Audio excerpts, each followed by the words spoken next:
tenemos ahí encima es un laúd medieval que tiene prácticamente la misma forma de este laúd, que es un laúd del Renacimiento.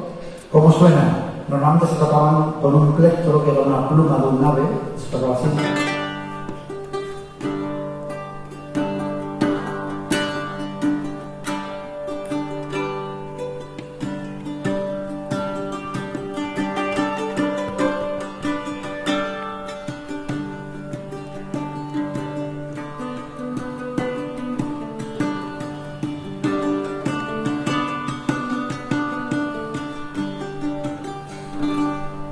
Normalmente se tocaba con un plectro, lo que pasa es que cuando ya empiezan a aparecer las voces, las polifonías, pues se suelta el plectro para poder hacer varias voces con los dedos, ¿no? Entonces aparecen instrumentos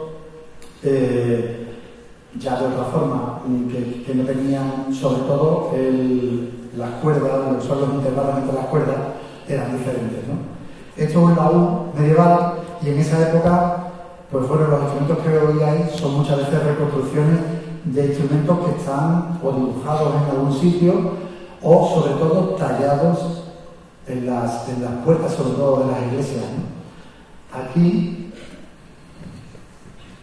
tengo yo este precioso, es una cítora medieval. Esto es una copia de un instrumento que está tallado en la iglesia de Toro, en Zamora, y veis, tiene aquí como la cara de un animal, ¿sabes?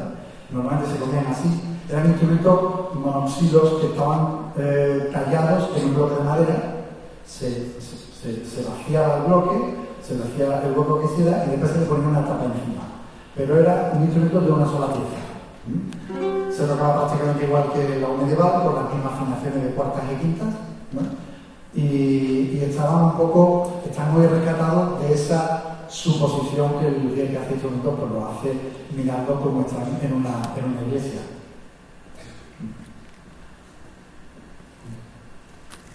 Después, cuando llegamos al Renacimiento, hay muchísimos instrumentos también. Normalmente todos los instrumentos estaban ordenados en familias, ¿no? La música coral era la música más grande que había en el Renacimiento. Siempre había soprano, es decir, voces de soprano, tenor, alto y bajo, y todos estaban así más o menos así. Había instrumentos graves, el que tiene Irene es una viola bajo, había contralto, había soprano, que eran muchísimo más pequeñas. Esto es una vihuela, un instrumento propio de España del siglo XVI, tiene forma de guitarra, pero sin embargo tiene la misma afinación que tiene un laúd del Renacimiento. Suena muy parecido, la técnica es un poco diferente.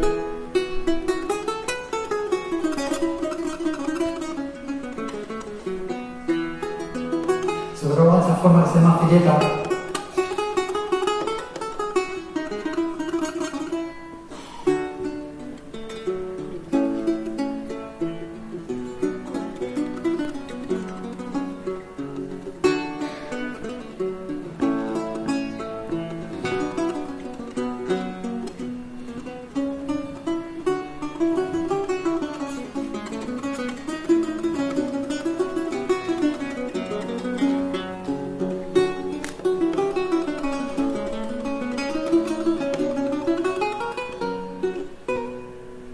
Tiene un sonido mucho más pequeñito, más cristalino. Normalmente todas las cuerdas de todos los instrumentos, prácticamente hasta antes de la Segunda Guerra Mundial, eran cuerdas de tripa, normalmente de tripa de cordero. Cuando llegó esa época de las guerras, el mundo se quedó sin tripa porque tenían que coser a los soldados y empezaron a aparecer otros materiales. Hoy en día todavía las cuerdas que tienen la viola esta viola es de la misma familia que los laúdes y las vihuelas.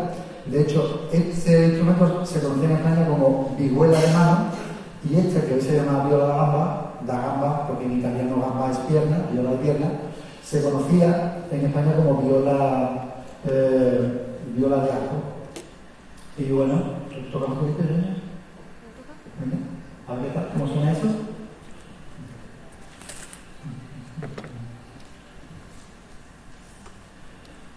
Normalmente la música antigua, los primeros que empezaron a estudiar un poco la música antigua, dijeron que ellos estaban afinados medio tono más bajo que los músicos de una orquesta normal. supongo que serían músicos malos, y pusieron ese requisito para que cuando viniesen músicos van a tocar con ellos dijeran, no tiene que estar afinado a 4/15, que es mi dedo más bajo. Entonces, eso porque se encontrarían alguna trompeta que tendría esa afinación, que evidentemente eso no varía con el tiempo. Pero históricamente había muchísimas alturas de las notas del instrumento.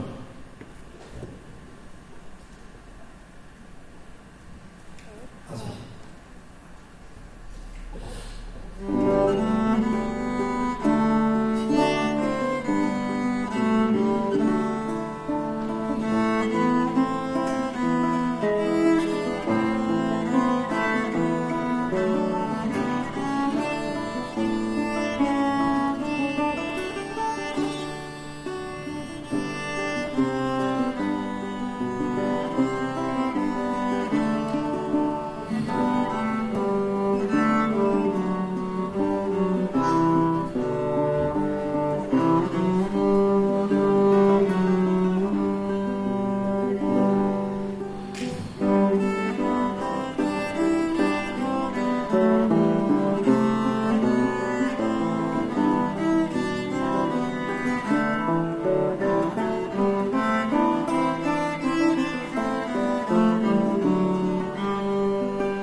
Más instrumentos, pues este, por ejemplo, este es un laúd que es exactamente igual que la vihuela, tiene la forma del laúd medieval, pero igual.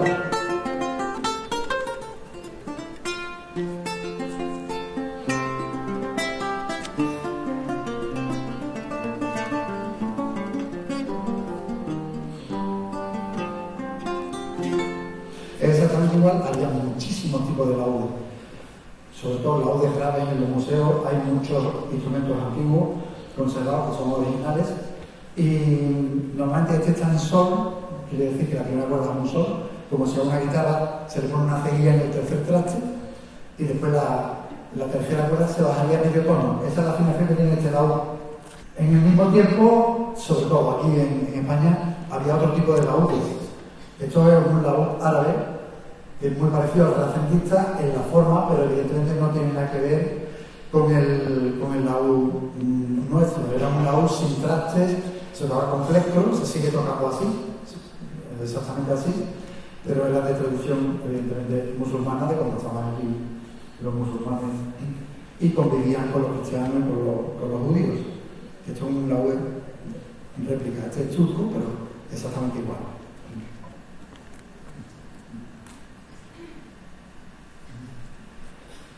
Después en el barroco, bueno, en el Renacimiento todavía, es decir, había las publicaciones que yo comentaba para teclas, arpa o vihuela. A mí siempre me ha hecho un arpa, es súper bonita, no sé tocarla evidentemente, pero algún día aprenderé. Y sobre todo me llama mucho la atención, ¿no? Porque estaban escritos para tecla, arpa o vihuela. Y era por la forma que construían las composiciones, es decir, lo que son los acordes que podían acompañar una danza, una folía, cualquier cosa, lo podía hacer con el arpa, lo podía hacer con el clave o con un instrumento de cuerda pulsada indistintamente. Entonces, este me faltaba ya hace poco que lo he conseguido y supongo que cuando sea grande lo tocaré. De la misma manera, había muchos más instrumentos, evidentemente.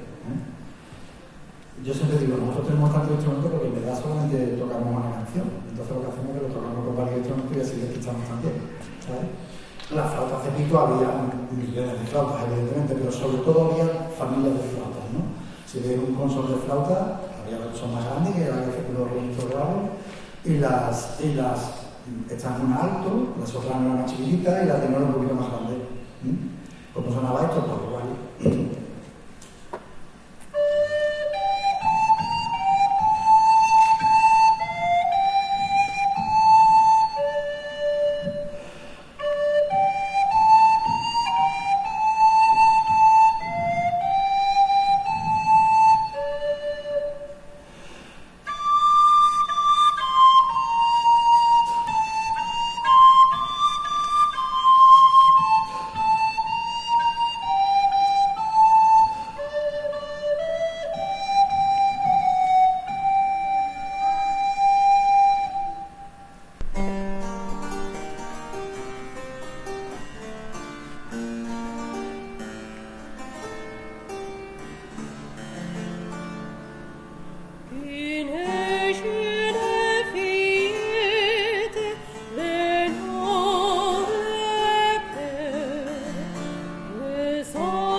tengo un 4 venezolano, es muy parecido, sobre todo en la forma de tocarse, a como se tocaban los instrumentos españoles.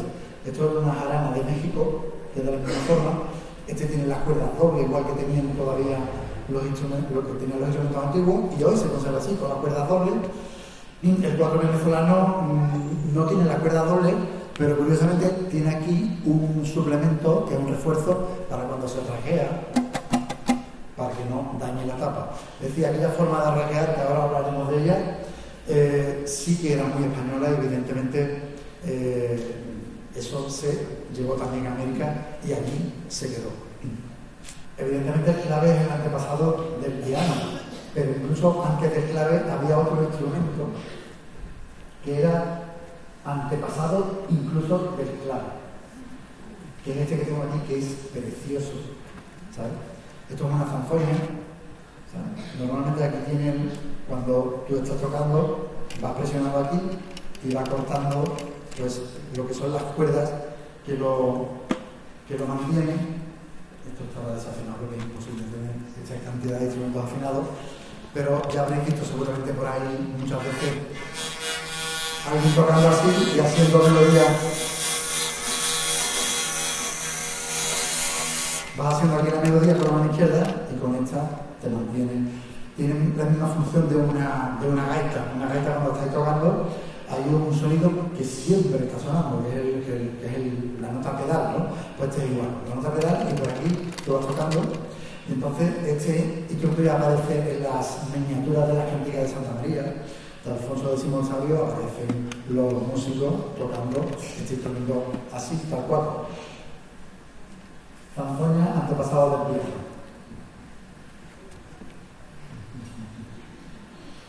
Evidentemente en otras partes del mundo había instrumentos parecidos a los nuestros, pero muy diferentes. Este, por ejemplo, es de la carita que tiene de pena. Pero tiene carita de pena, pero este tiene hasta una lágrima. Tiene una venta que se le cayó, ¿sabes? No sé por qué estaba llorando, porque está mal muerto, ¿sabes? Pero bueno, un instrumento chino, ¿sabes? Y en China, bueno, son otros sistemas diferentes, lo que son la separación de las notas del intervalo es diferente, pero bueno, se toca prácticamente igual, con un plectro, como suena muy a chino, ¿no? Cuando tocas así, el plectro lo tengo por ahí. Evidentemente la forma de este instrumento es más bien moderna, ¿no? Porque bueno, es un instrumento de hoy en día, allí en China, pero evidentemente tuvo sus antepasados que serían de la misma forma prácticamente. Ruan se llama este.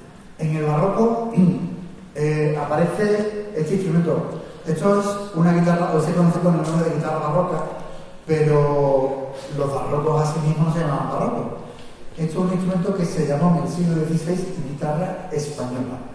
Es decir, este fue el instrumento, y en el Renacimiento había un instrumento que era igual que este. Esto tiene 5 cuerdas dobles, como he dicho antes, pero en el Renacimiento había uno que tenía en vez de 5, 4, que era la guitarra renacentista. La música de Vihuela se publicaba y dentro de esos libritos de Vihuela, como este por ejemplo, ahí siempre aparecen algunas de las obras para guitarra renacentista, en la misma forma musical del Renacimiento. Pero resulta que la evolución de la música llega a un momento en el que las 4 voces que se cantaban, esto es do mayor, esto es re mayor, y a alguien se le ocurre decir, oye, mira, esto lo vamos a llamar 1, a esto lo vamos a llamar 2, y vamos a acompañar un romance poniendo esta posición de la mano izquierda y tocando así hacia abajo. Bueno, se hizo tan famoso este instrumento, al de 4 órdenes se le añadió uno más, y esta es la guitarra barroca, que toda la música que se componía para este instrumento en Italia, en Francia y en todos los sitios se publicaba bajo el nombre de música para la guitarra española. Y de ahí la guitarra española tiene ese nombre por este instrumento. ¿Cómo sonaba este instrumento? Pues había muchas formas de encordarlo. Yo, por ejemplo, esto tiene 5 órdenes, pero yo, en mi forma de tocarla, el quinto orden no tiene ningún bajo. Tengo solamente un bajo aquí, y después aquí la tercera tengo un agudo también. Entonces me permite hacer unas campanelas. Se parece, de hecho, cuando se veían así. ¿Vale? Se empezó a tocar rajeado, pero no de esa forma, ¿sabes? ¿sabes? Y el sonido que tiene es ese, ¿no?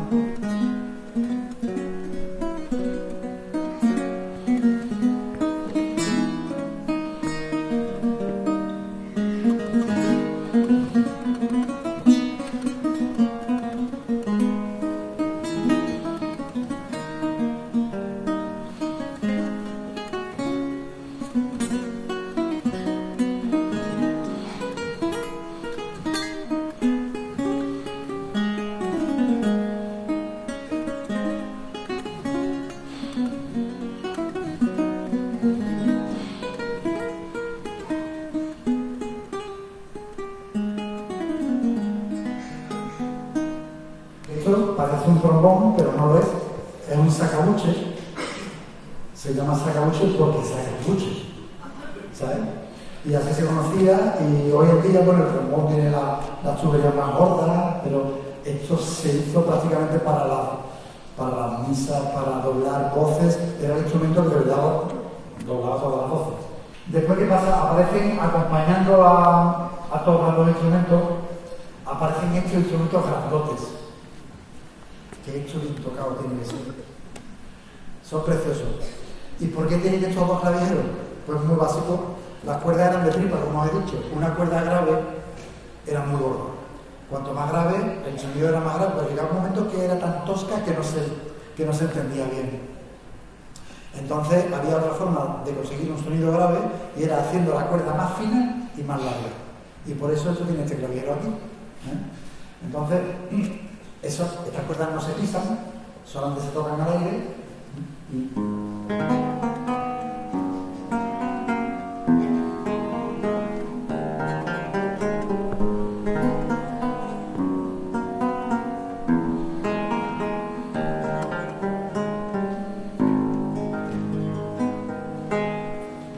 Y suena así, que me parece que es una maravilla, ¿sabes? Y esto aparece en todas las orquestas barrocas hasta prácticamente 1730, 40 por ahí. Aparecía este o este, que es igual, si os dais cuenta. Este es muy parecido, podría ser igual de largo que este. Esto es una tiola, la afinación es la, y esto es un archilaúd, que es un laúd del Renacimiento, como este que está aquí. Lo que pasa es que tiene los bajos para poder acompañar los más bajos, pero que yo podría tocar exactamente lo mismo que tocaba antes con la vihuela.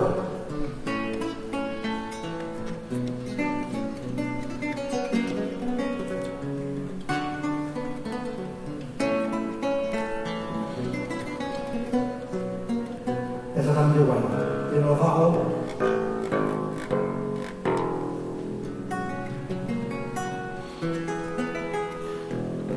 Normalmente si te tocas el bajo y después acompañas terminando con un acorde.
Ti